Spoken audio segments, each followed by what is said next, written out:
Within the hierarchy of the Church of the Imperium of Man, known as the Adeptus Ministorum, the Cardinal is one of the highest ranks a priest can ever achieve. These individuals act very similar to a planetary governor in that they reign over thousands of worshippers within a given planet, or sometimes even an entire subsector. Their authority stretches across the entirety of the diocese, commanding lower-ranking priests, deacons, confessors, and preachers. Although they cannot call upon as large of an army as an Imperial Navy admiral or a commander of the Astra Militarum, a cardinal is not defenseless when it comes to martial prowess. They rely on their charisma to rally the people of their world to manipulate planetary governors whom have the power of the planetary defense force, and if that fails, cardinals can call upon the Sacred Sisters of Battle or the lesser used Fraternis Templars. It is the sacred duty of the cardinal to oversee the hundreds, if not thousands of individual religious cults, creeds, and sects that exist within their domain. This conglomeration of ideologies are often offshoots of the grander imperial creed, and although the imperial church respects different interpretations of the Holy Word, it is at the discretion of the cardinal as to which ideologies are pious and which are heretical. This autonomy has led to a very fractured structure within the Adeptus Ministorum, a flaw that is often exploited not only by the selfish individual, but the ruinous powers of chaos. When it is not just a sect or a cult that diverges from the core tenets of the imperial creed, but the corruption exists at the highest rank of the church, the entire planet or subsector is at extreme risk. These corrupted cardinals are known as apostate cardinals and can bring about terrible pain to a planet. Although it is rare that a corrupt official like this could survive for very long, when a subsector or a planet is isolated from the greater Imperium of Man, that solitude gives these servants of chaos the opportunity to spread their filth free from the prying eyes of the ecclesiarchy. When such a world is welcomed back into the imperial fold, the ecclesiarchy dispatches purity purges, often headed by the zealot warrior women of the Adeptus Sororitas. Those deemed to have turned their face from the light of the ecclesiarchy's true creed are ruthlessly suppressed, entire populations of unrepentant heretics sometimes burned at the pyre. But many apostate cardinals are prepared for these backlashes and preach resistance towards the Imperium of Man and the forced conversions that follow. They whip their followers into a frenzy of hate, sometimes literally, sometimes with words of bile, and sometimes with the promises of a blessed afterlife for those that die in the defense of their new faith. Apostate cardinals throughout imperial history vary. Some are leaders of warrior brotherhoods preaching martial virtues, while others are a bizarre hybrid of pre-imperial religions merged with a new imperial creed. Some have an outward appearance of a respectable arm of the ecclesiarchy, but upon closer study indulge in a form of worship that go against any right-minded imperial subject, like not buying new minis until your old minis are painted. Don't trust those people. Some worship the God Emperor, but make all manner of wild claims about his true powers and purpose. Others worship a range of gods, from small pantheons to thousands. A few believe that the Emperor long ago turned his face from the galaxy, and those who claim to rule now in his name are evil and deluded, pushing away from the imperial truth.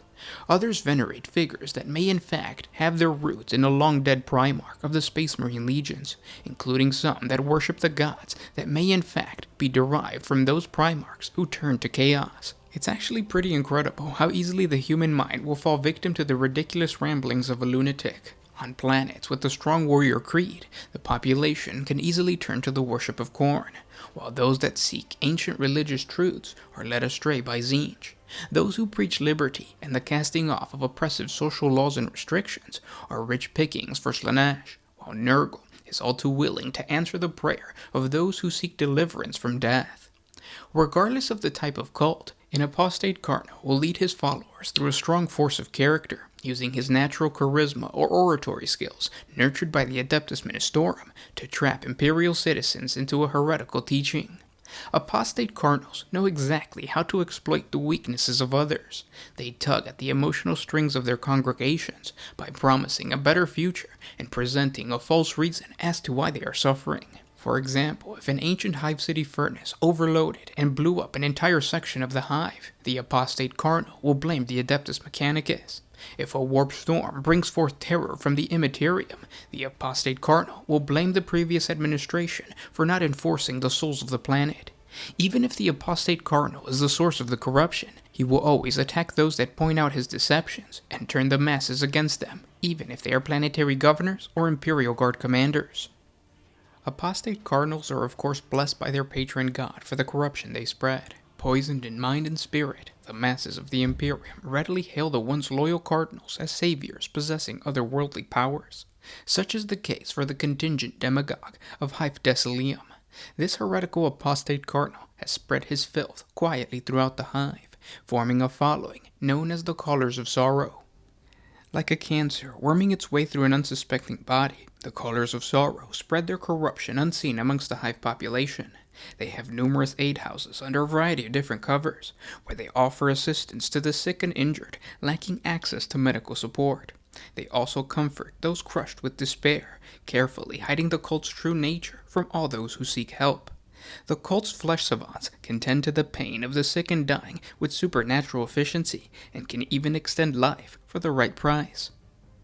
Hyph Decilium is sometimes likened to a living thing, a great creature of metal. To the Callers of Sorrow, the hive is all but dead, and their purpose is to hasten this inevitable collapse. They look to the underhive's decrepitude as Decilium's ultimate fate, and see any attempt to forestall this as futile and foolish. With glee, they seek to accelerate the hive's fall. When first inducted, members are educated on these elements, and they often view it as an act of rebellion against their cruel masters. As they are inducted deeper into the cult's beliefs, they learn that decay is not symbolic, but literal, as the higher echelons seek to harness the powers of the warp to bring about their goals. The Callers of Sorrows are organized in a cell structure, each functioning as a complete cult in its own right, each subservient to a charismatic and powerful apostate cardinal. Only the higher-ranked members even realize that there are levels beyond the bounds of their sect. Each cell, known as a strain within the cult, centers its activities and rites on a different aspect of decay and disease. When a strain takes actions against the hive, it does so in a way that corresponds to its speciality, viewing the hive as a living creature supported by numerous organ systems. A strain that focuses on disease of the respiratory system, for instance, might plot to damage the hive's air cyclers, or use them to dispense airborne pathogens. Most strains are content to bide their time before making a move, festering unseen as they lay careful plans, taking pain not to reveal themselves until it is too late for the hive to halt its infection. Sanctuaries and arbites are often caught unprepared, as when nearly a decade ago, the leech children slowly introduce a deadly affliction into a major water distillery. The total death count from this pollution of the hive's lifeblood is completely unknown, but still rising. To date, 5 districts have been placed under quarantine because of these acts. Meanwhile, the apostate cardinal stands at a distance watching his children spread his disease. When an apostate cardinal is finally killed, and whatever organization he created is destroyed, the ecclesiarchy will pass an edict of obliteration, and every trace of the apostate is erased from imperial history. Everything is wiped from the memories of every single database by the deletion teams of the Administratum's Historical Revision Unit, regardless of how well known the apostate was. Apostate cardinals will never fully be eradicated from imperial society, which is why the Ordo Hereticus of the Inquisition pays close attention to the imperial church and makes sure that no cardinal, deacon, or preacher is ever found wanting. I hope you guys enjoyed listening to the lore of the apostate cardinal, the lore behind the imperial creed, the ecclesiarchy, anything that has to do with the church is really exciting for me. I really enjoy talking about it and learning about it. Unfortunately, the videos don't do so well, and it makes sense. Obviously, the tabletop, the Black Library books, they focus on battles. They focus on like the big military assets of the Imperium and like the other races. So when you talk about the religious aspect of it, you don't really get too much from those sources, but it's unfortunate because part of like the grim dark aesthetic comes from the fact that it's like religion, Catholic religion, just oppressing humanity, and that's where you get so much of the badass art and you get so much of the just grim darkness of it all. If you guys have suggestions for any other topics of Warhammer 40K, please let me know in the comment section below. If you guys want to learn more about the Imperial Creed, we have a lot of videos on them. We have the Adeptus Ministorum. I guess the best videos that I've created about the Imperial Creed would actually be found in the Sisters of Battle lore. So check out our 40 facts on anything relating to the Sisters of Battle, specifically, or even if you look at the founding of the Sisters of Battle. We have a video on that came out, I think, last month. you'll find a lot of really good information about the Imperial Creed and how it was formed through that. But I hope you guys enjoyed listening, and I'll talk to you tomorrow. This was Gershwan with One Mind Syndicate signing out. Always